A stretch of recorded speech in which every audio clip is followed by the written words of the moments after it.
പ്രിയമുള്ളവരെ, 2024 ലോക്സഭാ തിരഞ്ഞെടുപ്പിൽ തിരുവനന്തപുരം ജില്ലയിൽ CPM ലീഡ് ചെയ്ത ഏക നിയമസഭാ നിയോജക മണ്ഡലമാണ് വർക്കല. വർക്കലയിൽ ജോയി 4400 വോട്ടുകൾക്കാണ് ലീഡ് ചെയ്തത്. മറ്റുള്ള എല്ലാ നിയമസഭാ മണ്ഡലങ്ങളിലും കോൺഗ്രസും BJPയുമാണ് ലീഡ് ചെയ്തതെങ്കിലും വർക്കലയിൽ CPMനായിരുന്നു ലീഡ്. നമ്മൾ ആറ്റിങ്ങൽ ലോക്സഭാ മണ്ഡലത്തിൻ്റെ കീഴിൽ വരുന്ന നിയമസഭാ നിയോജക മണ്ഡലമാണ് വർക്കല. ആറ്റിങ്ങലിൽ വളരെ കടുത്തൊരു മത്സരമാണ് ജോയിയും കോൺഗ്രസ് സ്ഥാനാർത്ഥി അടൂർ പ്രകാശുമായിട്ട് നടന്നത്. അവസാനം 646 വോട്ടുകൾക്ക് അടൂർ പ്രകാശ് വിജയിച്ചുവെങ്കിലും വർക്കല നിയമസഭാ നിയോജക മണ്ഡലത്തിൽ ആ മണ്ഡലത്തിലെ MLA കൂടിയായിരുന്ന വി ജോയിയാണ് ഒന്നാമതെത്തിയത്. രണ്ടാം സ്ഥാനത്ത് BJP ആയിരുന്നു. മൂന്നാം സ്ഥാനത്ത് മാത്രമാണ് കോൺഗ്രസിൻ്റെ അടൂർ പ്രകാശ് ലോക്സഭാ മണ്ഡലത്തിൽ നിന്ന് വിജയിച്ചു എങ്കിലും അവിടെ എത്തിയത്. നമ്മൾ ഈ വർക്കല നിയമസഭാ മണ്ഡലത്തിലെ ലോക്സഭാ ഇലക്ഷൻ്റെ റിസൾട്ട് പരിശോധിക്കുമ്പോൾ ചർച്ച ചെയ്യേണ്ട മറ്റൊരു കാര്യമുണ്ട്. കാരണം തൊട്ടടുത്ത ചിറയൻകീഴ് നിയമസഭാ നിയോജക മണ്ഡലത്തിലാണ് ജോയിക്ക് വോട്ട്. അദ്ദേഹത്തിൻ്റെ സ്വന്തം ബൂത്തിൽ പോലും BJPയാണ് ഒന്നാമതെത്തിയത്. ജോയി മൂന്നാമതായിരുന്നു. പക്ഷേ അദ്ദേഹത്തിൻ്റെ കർമ്മമണ്ഡലമായ വർക്കലയിൽ അദ്ദേഹത്തിന് ഒന്നാമതെത്തുവാൻ കഴിഞ്ഞു എന്നത് വലിയ കാര്യമാണ്. അതായത് വർക്കലയെ സംബന്ധിച്ച് ജോയി സ്വീകാര്യനാണ് എന്ന് തന്നെയാണ് ഈ ലോക്സഭാ ഇലക്ഷൻ റിസൾട്ട് ഫലങ്ങളൊക്കെയും സൂചിപ്പിക്കുന്നത്.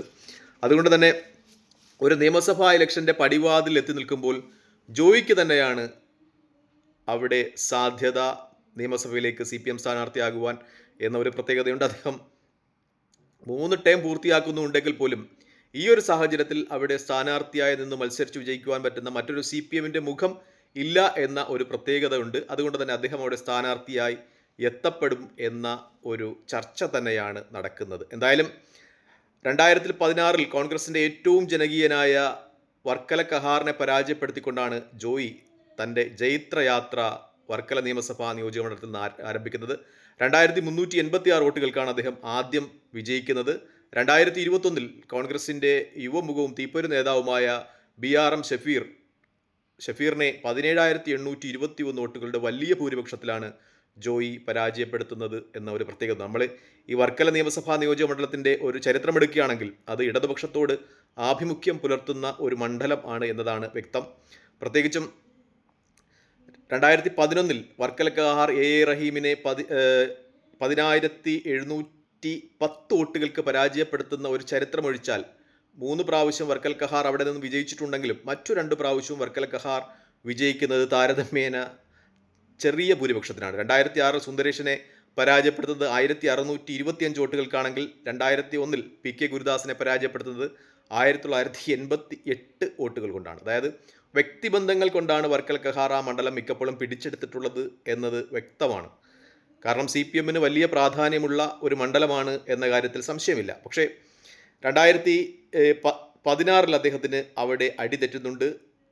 അതുകൊണ്ട് തന്നെ കോൺഗ്രസ് ഒരിക്കൽ കൂടി അദ്ദേഹത്തിൻ്റെ ഈ ജനകീയ മുഖവും വ്യക്തിബന്ധങ്ങളും ഒക്കെ വെച്ച് അവിടെ വിജയിപ്പിക്കുവാൻ കഴിയുമോ എന്ന ഒരു ചർച്ചയുമായി മുന്നോട്ട് പോകുന്നത് ആണ് ഇപ്പോൾ ആ മണ്ഡലത്തിലെ സ്ഥാനാർത്ഥികളുമായി ബന്ധപ്പെട്ട് പുറത്തു വരുന്ന ഒരു കാര്യം.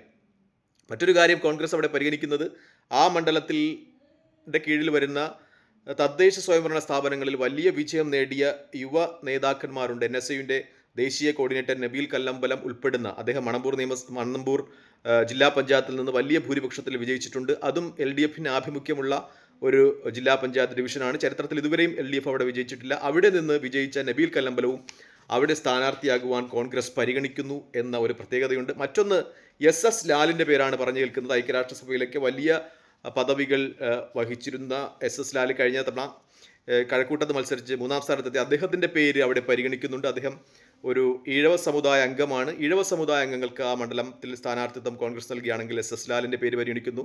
ഷാലി പരിഗണിക്കുന്നുണ്ട്. നേരത്തെ ഇലകമൺ പഞ്ചായത്ത് പ്രസിഡന്റ് ആയിരുന്നു. ഒപ്പം വർക്കലയിൽ നിന്ന് തന്നെയുള്ള ആനന്ദിൻ്റെ പേര് അദ്ദേഹം DCC ജനറൽ സെക്രട്ടറിയാണ് പരിഗണിക്കുന്നുണ്ട്. ഇവരുടെയൊക്കെ പേരാണ് കോൺഗ്രസ് ഒരു ഈഴവ സ്ഥാനാർത്ഥിയാണ് അവിടെ പരിഗണിക്കുന്നത് എങ്കിൽ ശ്രദ്ധിക്കുക. ഒരു മുസ്ലിം സ്ഥാനാർത്ഥിയാണ് വരുന്നതെങ്കിൽ അവിടെ പരിഗണിക്കുക നബീൽ കല്ലമ്പലം, വർക്കല കഹാർ. ഒപ്പം സയ്യിദ് അലി വർക്കലയിലെ ബ്ലോക്ക് പഞ്ചായത്തിൽ നാവായിക്കുളത്ത് നിന്ന് 3ാം സ്ഥാനത്തായിരുന്ന പാർട്ടിയെ 1ാം സ്ഥാനത്തെത്തി വിജയിച്ച സയ്യിദ് അലിയുടെ പേരും അവിടെ ചർച്ചയ്ക്ക് വരുന്നുണ്ട് എന്ന ഒരു കാര്യം മാധ്യമങ്ങൾ ചർച്ച ചെയ്യുന്നുണ്ട്. ജില്ലാ പഞ്ചായത്ത് ഡിവിഷനുകളുടെ ഒക്കെ ഒരു കണക്കെടുത്താൽ അവിടെയുള്ള 3 ജില്ലാ പഞ്ചായത്ത് ഡിവിഷനുകളിൽ 2 LDF ആണ് വിജയിച്ചിരിക്കുന്നത്. 1 യു ഡി എഫും വിജയിച്ചിട്ടുണ്ട്. മുനിസിപ്പാലിറ്റി ഉൾപ്പെടെ 3 പഞ്ചായത്തുകൾ, മുനിസിപ്പാലിറ്റിയും മറ്റ് 3 പഞ്ചായത്തുകളും എൽ ഡി എഫ് അവിടെ നേടിയിട്ടുണ്ട്. യു ഡി എഫിന് 3 പഞ്ചായത്തുകളുണ്ട്. പക്ഷേ ബി ജെ പിയുടെ പ്രകടനം, വലിയ പ്രകടനമാണ് വർക്കല മുനിസിപ്പാലിറ്റിയിലൊക്കെ ബി ജെ പി കാഴ്ചവെച്ചിരിക്കുന്നത് എന്ന ഒരു പ്രത്യേകതയുണ്ട്. നമ്മൾ തദ്ദേശ സ്വയംഭരണ സ്ഥാപനങ്ങളുടെ ഒരു കണക്കെടുത്താൽ വർക്കല മുനിസിപ്പാലിറ്റിയിൽ L D F 16, U D F 6, B J P 10. B J പിയാണ് അവിടെ 2ാം സ്ഥാനത്തുള്ളത്. ചെമ്മരുതി പഞ്ചായത്ത് എടുത്താൽ സമാസമമാണ്, 9 U D F 9 L D F. Edava panchayat എടുത്താൽ അവിടെ എൽ ഡി എഫ് ആണ്, 10 L D F, 6 U D F, 1 B J P. Elakamon panchayat എടുത്താൽ അവിടെയും എൽ ഡി എഫ് ആണ്, 10 L D F, 6 U D F, 1 B J P. Madavoor panchayat എടുത്താൽ അവിടെ യു ഡി എഫ് ആണ്, 7 U D F, 3 L D F, 6 B J P. അവിടെ 2ാം സ്ഥാനത്ത് B J P ആണ്. നാവായിക്കുളം പഞ്ചായത്ത് എടുത്താൽ അവിടെ 12 U D F, 6 L D F, 6 B J P. അവിടെ 6 എൽ ഡി എഫും ബി ജെ പിയും സമാസമമാണ്. യു ഡി എഫ് 12 സീറ്റ് നേടി അധികാരത്തിലെത്തുന്നു. പള്ളിക്കൽ പഞ്ചായത്ത് എടുത്താൽ അവിടെ 12 L D F, 6 U D F, 6 B J P. അവിടെ ബി ജെ പിയും യു ഡി എഫും സമാസമമാണ്. വെട്ടൂർ പഞ്ചായത്ത് എടുത്താൽ L D F 4, U D F 10, B J P 1 എന്നാണ്. ചില മണ്ഡലങ്ങൾ, പഞ്ചായത്തുകൾ എടുക്കുകയാണെങ്കിൽ അവിടെ സമാസമം. ബി ജെ പി വളരെ ശക്തമായ പ്രകടനം കാഴ്ചവെക്കുന്നുണ്ട്. ബി ജെ പിയുടെ സ്ഥാനാർത്ഥിയായി അവിടെ പരിഗണിക്കപ്പെടുക ചിലപ്പോൾ കെ സുരേന്ദ്രൻ, ബി ജെ പിയുടെ മുൻ സംസ്ഥാന പ്രസിഡന്റ് ആണ് എന്ന രീതിയിലുള്ള ചില വിശകലനങ്ങളൊക്കെ വരുന്നുണ്ട്. അവിടെ അവിടെ മത്സരിക്കുന്നത് അജി എന്ന് പറയുന്ന B D J S candidate ആണ്. കഴിഞ്ഞ 2 പ്രാവശ്യമായിട്ടും അദ്ദേഹം ഒരുപക്ഷെ ഇത്തവണ മത്സരിക്കുവാൻ സാധ്യതയില്ല. ആ സീറ്റ് ബി ജെ പിയിലേക്ക് എത്തിച്ചേരുവാനുള്ള ഒരു സാധ്യതയുണ്ട്. SRM അജിക്ക് ഒരുപക്ഷെ ഇപ്പോൾ ബി ഡി ജെ എസ് സ്ഥാനാർത്ഥിത്വം കൊടുക്കില്ല. ആ സീറ്റ് ബി ജെ പി ഏറ്റെടുക്കുകയാണെങ്കിൽ ഒരുപക്ഷെ കടുത്ത മത്സരം നടത്തുവാൻ കഴിയും എന്ന് ബി ജെ പിയും പ്രതീക്ഷിക്കുന്ന ഒരു മണ്ഡലമാണിത്. ഈ മണ്ഡലത്തിൻ്റെ സ്ഥിതി വിവരക്കണക്കുകളൊക്കെ നമ്മൾ പരിശോധിക്കുമ്പോൾ വ്യക്തമാകുന്ന ഒരു കാര്യം, കുറച്ച് എഡ്ജ് അവിടെ ജോയി നിലവിലുള്ള എം എൽ എക്ക് ഉണ്ട് എന്നതുമായി ബന്ധപ്പെട്ടാണ്. പക്ഷേ വർക്കല കഹാറിന് ഒരു വലിയ മത്സരം കൊടുക്കുവാൻ സാധിക്കും. നബീൽ കല്ലമ്പലം വരികയാണെങ്കിൽ യുവാവാണ്, വലിയ ഫ്രണ്ട്ഷിപ്പ് ഉള്ള ഒരാളാണ് അദ്ദേഹം മണ്ഡലത്തിൽ ഉടനീളം. SS ലാലാണെങ്കിൽ അദ്ദേഹം അക്കാഡമിക് തലങ്ങളിലൊക്കെ ഉയർന്നു നിൽക്കുന്ന ഒരാളാണ്. ലോകാരോഗ്യ സംഘടനയിലൊക്കെ വലിയ പദവിയിൽ പ്രവർത്തിച്ചിട്ടുള്ള ഒരാളാണ് എന്ന ഒരു പ്രത്യേകത കൂടിയുണ്ട്.